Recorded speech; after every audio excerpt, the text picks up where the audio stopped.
Hi, I'm Diana Rose from Diana Rose Design, and today we'll be talking about a topic that people ask me a lot. And the question is, how do you match your wall color with your floor color?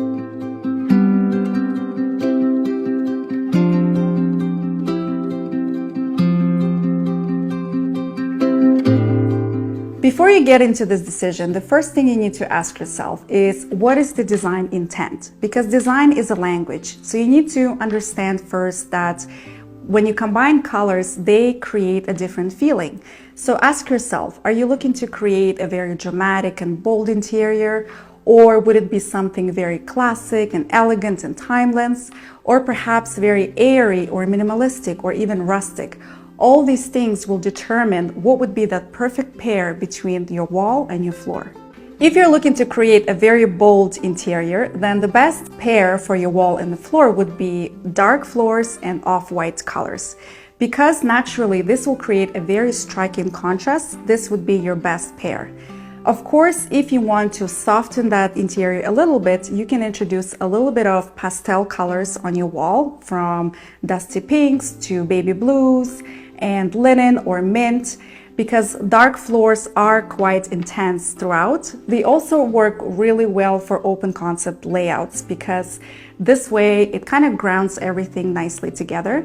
The only one thing you need to keep in mind with dark floors is that they are not forgiving on showing dirt and pet hair and things like that. So if you're a young family with children and pets, this might not be your best choice. In contrast, if you are looking to create something very cozy and maybe a little bit traditional, then you can introduce different hardwood colors that range from browns, rich browns, to reds, and actually play around with the colors that are also neutral between taupes and grayish.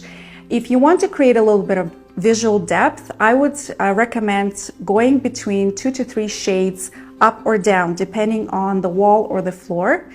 However, for monochromatic effect, you can actually stay within the same tone. This way you will create this feeling of cocoon and the space will feel cozy. And one tip is, when you do combine floor and wall together, make sure your tones match. So by tones, I mean the temperature of your color. So if you're working with warmer tones, then absolutely go with warmer tones in both flooring and walls, and vice versa. For those of you who are looking to create a very airy, minimalistic, simplistic interior, you can actually go with really light floors and really light walls. The only thing I would recommend is, when you put two light colors together, and if they're very plain, the space will feel a little bit too plain and boring. So I would actually recommend adding a little bit of texture in your hardwood floor. So this is where you can pick a light floor, but that has a little bit of character, maybe some nice grain or knots. So this way, when you pair it against a light colored wall, it feels a little bit more interesting. I hope these tips were helpful for you for your next project, because as you know, the floors and the walls take up quite a lot of visual space. So you can actually now experiment and feel what works best for your interior depending on the look you're trying to achieve.